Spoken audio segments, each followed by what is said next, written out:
It is really great to be here this morning. You know, it was just fabulous to share with the congregation this morning. And Joanne and I are actually in the process of selling our house in Hamner. And we hope to be moving to Pegasus. We hope to be doing that, but we really just so appreciate the church here and Thrive. You know, Thrive is alive. You know, and I had a conversation with someone this week, and I heard the conversation, and anyway, somebody said, you know, the church in New Zealand is dying, and this person said, well, you're obviously going to the wrong church. You know, and one of the great things about church and what we really love about Thrive is we just love the family. And this morning I'm talking about team, and that's my theme. We're talking about team, and that's poetry, by the way. But what I want to talk about is when I mention team, I'm talking about family as well. You know, team, family, because so often when people say, oh, we're actually not a club, we're a family. I go, well, yeah, okay, but we are actually a club, we are a team, we are a family, we're all of those things. And so this morning I just really want to encourage you about the blessing of team, and I'm wearing my All Black 2011 team jersey, and we won the World Cup that year. Woohoo! And as you can see, I'm reasonably passionate about my rugby. And I actually entitled the service this morning, Unbeatable Team 2026. And right throughout history, you know, there have been efforts to get rid of the Word of God and get rid of prayer and get rid of this, get rid of that about God. But I tell you what, the church is thriving, the church is moving on, the church is growing, God is on the move, and it's so great to be part of a church. And Joanne and my wife, we recognize this as our church. And you know what I'm really getting excited about? I'm really getting excited about having a pastor. So good. We've had pastors. I've been a pastor in Joanne and I for years and years, but we're looking forward to having one. I can just go and drop everything on Glenn. Boom, fire. So we hope to be with you fairly soon. So anyway, today I want to talk about team and the blessing of team. And today is a very mixed congregation. You know, some of you have been in this team here for a long time. Hands up who have been here for a reasonably long time. Some of you have been here for a short time. You know, those who have been here for a short time, and some of you are just in time. You're here for such a time as this. You know, God has got you in this place to make an impact on this community and this world. And so we're going to go look at 5 different points in a moment. But guys, can you just put up that photo of my grandson, please? Up there. That's my grandson. And he was 16 years old when that photo was taken. And at that point he was playing for West Melton. And that year they won their group game, or their group. They won that, and that's the medal around his neck. And they gave out 4 trophies that year, and he got one of them for the most improved player. But the thing that really inspires me about my grandson is that he understands the importance of team, and he really gets it. And as you can see, I'm reasonably proud of that photo. Can you see the smile on my face and Joanne's face? We're thinking, wow, you know, he's doing good. But anyway, now he's playing for Amberley. That's even closer. And he plays under 18s, but when he's not playing under 18s, he plays second division. And anyway, it's just great, but he really knows the importance of team. And so today we're going to look at 5 points about why team is really important. Okay, so let's go. Point number 1 is to join a team. You know, there comes a point in your life as a follower of Christ that you've got to join a team. You've got to say in your heart, I need to belong somewhere. I need to be a part of a team. I need to be involved in a team. I need to be committed to the team. I need to say to myself, I really want to get involved and find out what I can do in the midst of this team. And Psalm 68 verse 6 says, God sets the solitary in families. He brings those who are bound into prosperity. Isn't that a wonderful verse? Turn to the person beside you, give them a dig in the ribs, say, that's a great verse. Yeah, that's a really good verse. You can take it home for free. Stick it on your fridge. Boomfa. But he said, so you've got two words here, it's solitary. Every one of you is a solitary. Every one of you is an individual. Every one of us is a person in our own right. And so that's the word solitary, which means singular. But then he says he brings them into families, which is plural, which means together. And so God brings single into plural, and he makes a family or a team, and that's us, the church. And it's on God's heart to do so. And so you get to a point in your life that you've got to join a team. When I was young, I was playing for a high school team called Tikipanga High School. Anyone know where Tikipanga is? It's up in Whangarei. There you go. Did you live up in Whangarei? Kirikiri, yep. Well, I lived in Tikipanga, and another lady over here. Where are you from, love? Hey, go the Hokianga. Woohoo. Yeah, well, I played for Tikipanga High School. I was raised in Whangarei, and I played for Tikipanga. And anyway, one particular morning, I got up and I got out of bed and I went out for breakfast, and I said to my father, not playing today. Now, my father was not a believing man. I can't tell you what he said, but what he really said is, that's not going to happen. He said, you're part of a team. He said, you're going to turn up, go and get your boots and make sure you polish them. Did you know that we weren't allowed to run on the field unless our boots were polished?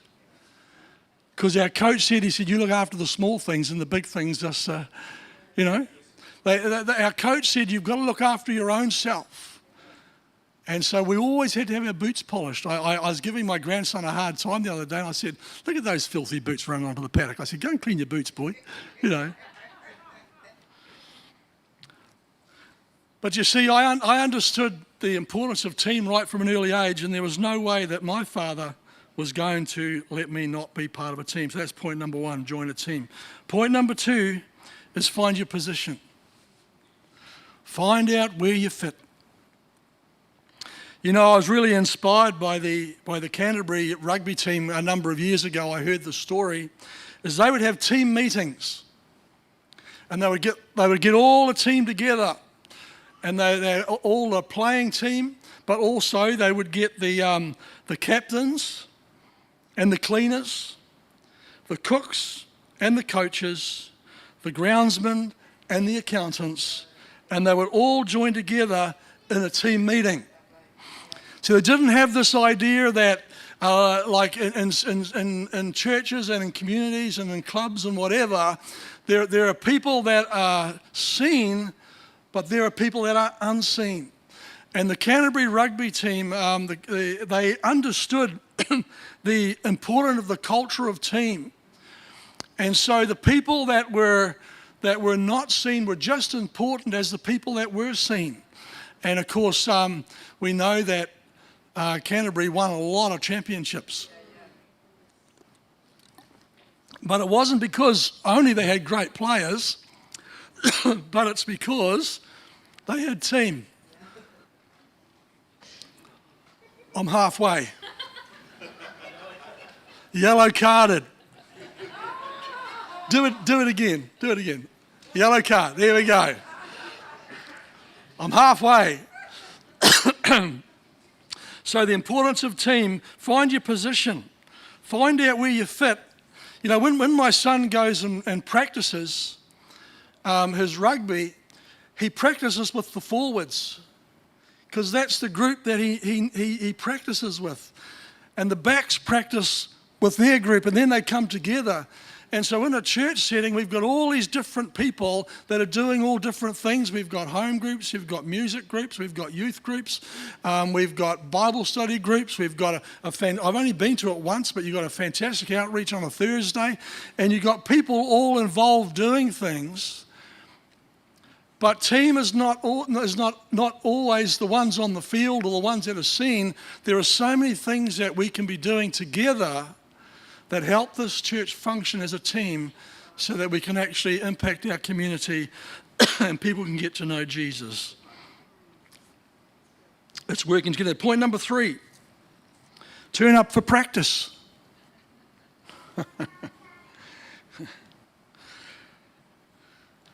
Ephesians chapter 4, verses 11 and 12 said, and he himself gave some to be apostles, some prophets, some evangelists, and some pastors and teachers. Why?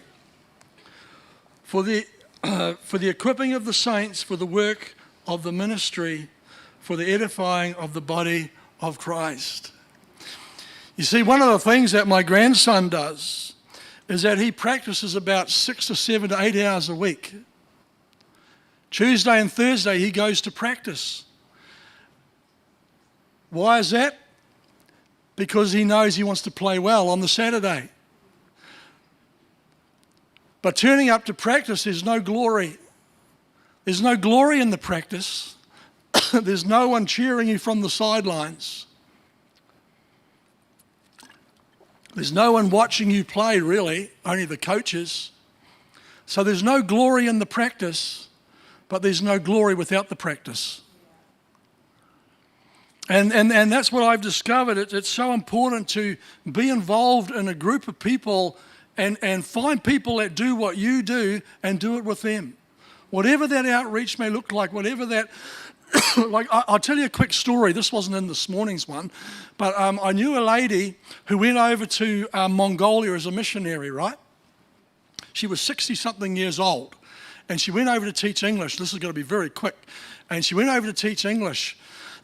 She ended up getting involved in prison ministry, and she had quite an impact in there. And she walked into the prison in Mongolia and she noticed something, is nobody had shoes and they all walked around bare feet in the frost. Not great. And so she thought to myself, she's a Kiwi from Southland, what can I do? We can knit socks. And so all the ladies she knew in Southland, they started a sock knitting group. They knitted thousands and thousands of socks. The farmers would put them into wool fadges, they'd press them, and they sent them over to Mongolia, and these hardened criminals all cried when they got a pair of socks. And all she did is she found out something that what other people did, and she joined them, and she got involved, and the kingdom of God continued to spread. And so practice is really important. Turn up for practice. My grandson, he turns up for practice, and he sometimes only gets half a game. And so when you come to a local church like this, find out where you fit and get involved. Become part of. And as I said, some of you have been here a long time, a short time, and there's some of you are here just in time. Your gifting and your abilities is just needed right now for such a time as this to where the church is at. Okay, number 4, encourage your teammates. Why is that? Because we don't always win. We don't always win. You know, I said to this morning, on 6th of January next year, I turn 70 years old. Woo-hoo, perfect number. Yeah, just a spring chicken, he said over here. You can play on my team wherever you like, mate. You can be the fullback. I'll kick you some high kicks, mate, and I'll make sure that you get absolutely crunched. Cheeky fella. But I love you. I'm just about 70, you know, and one thing I really appreciate is that I still have people in my life that encourage me, that inspire me. Like this gentleman who's just been talking, he's an inspiration. You know, people in your life that really just help you through your stuff. just help you through the journey of life. And I'm very grateful to people like that. And I just want you to put up on the wall, guys, the picture of Kimmy Antonelli. Who knows who Kimmy Antonelli is? All you petrol heads, all the petrol heads. How many petrol heads here today? Got one girl over there, another one. Any more? They're down the back. Okay. This young man is 19 years old. His name is Kimmy Antonelli. And he's a young man that's 19. He's driving for Mercedes, and he's just cleaning up this year. He's just winning race after race. And the races that he doesn't win, normally the car breaks down. But he's winning race after race after race. And he's an amazing driver. But years ago when he was 11, there was a manager who's now the Mercedes manager of the team. His name is Toto Wolff. Unusual name. But his name is Toto Wolff. He was at a place where Kimmy was racing go-karts. And he was watching this young man race. And he wasn't winning every race. That's not what inspired him, that he was the best and he was winning everything. What inspired him is that after every race, he took his helmet off and he went and shook the hand of every other race driver. He knew what the value of team was. He would go and thank his team members. And so eventually, Toto invited him onto the Mercedes youth program, and he went right through, and long story short, he ended up driving Formula One. But to this day, Kimmy, after a race, he thanks all his team, but he also goes into the background and he thanks the cleaners, he thanks the people who are preparing the food. He just goes right through the whole group of people because he knows that a winning team is not just based on him being a good driver. He understands the power of having people encouraging and building each other up. And that is such a valuable part of doing church. And that's one of the things that Joanne and I value about this church here, is that we just love the encouragement. We enjoy the fellowship, fellows in the same boat, if you like. You know, we enjoy being here because what Kimmy Antonelli has created, and what he does, he's created a culture of unbeatable. We can't lose because of what Christ has done for us. So what's the main game? You see, we turn up for practice. We do all those things that we're supposed to do.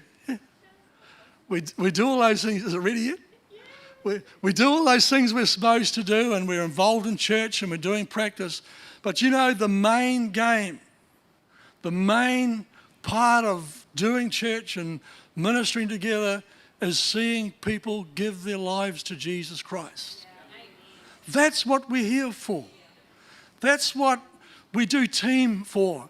That's what being involved together is for, is to see people come to Christ and see people ask Jesus into their lives so that they can be transformed by the power of God, just as you and I have been. But the way that works is by you finding where you fit, being involved, becoming part of Team Thrive. That's very much alive. There you go, that's poetry again. Yeah. I tell you, I'm getting onto me poetry.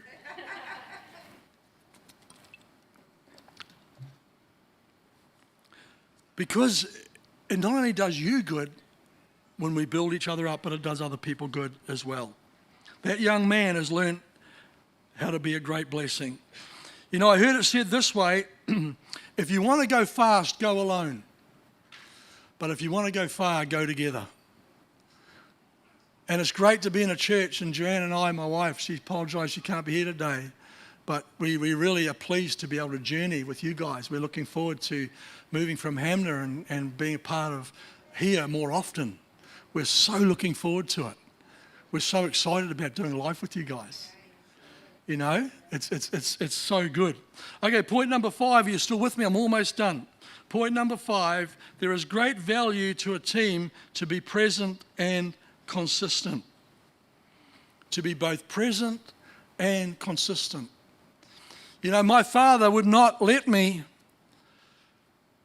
sleep in or not go to practice that day because he said, son, you committed yourself to this team, and for this team you will play. And I only ever did that once. My father was ex-Navy, so I wasn't going to get away with it, no matter how hard I tried. But you see, the value of team, the value of being part of a team, the value of that support, it's all here. And if you've been here a short time, then can I encourage you that this would be a great family to you to belong to. In the church context, we are both team and family. Being present, consistent as individual helps us all grow in our faith adventure together. It helps us grow in our faith.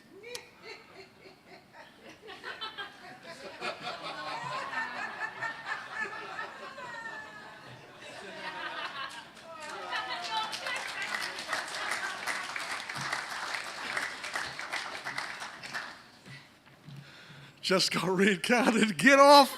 Get off. I'm just about there. Oh, dear.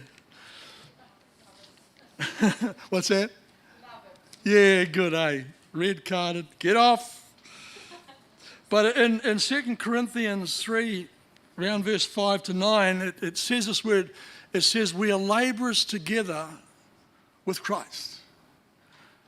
This journey we're in is together. And when we work together and when we find those, like there's teams within teams. Like I said before, you've got the forward team and my grandson's team. They practice as forwards, and then you've got the backs, so they practice as backs.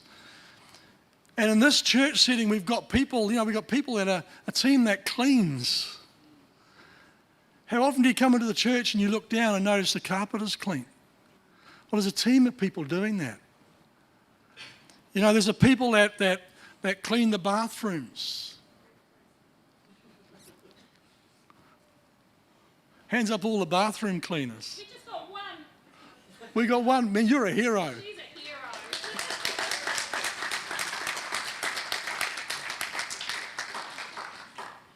But if you notice the bathroom's not cleaned, how would they look? A valuable part of the team. And every one of us has a spot. Every one of us has a place. Every one of us has a position to play in. The thing is, when I go to watch my grandson Aiden play, when Jan and I go, but I get a little bit, what's the right word for it, excited, No, I don't do that. I really enjoy watching him play, but I actually feel like part of the team. After the game, I want to go and talk to the coach, and I want to go and talk to the other guys and said, you played well. I actually feel like I'm part of the Amberley Club. I'm in this thing. I'm in this thing because my grandson's in it. And so church is something that we can really get excited about. We can really get involved because the main event, the main game is to see people come to Christ and to see them have a faith walk as well.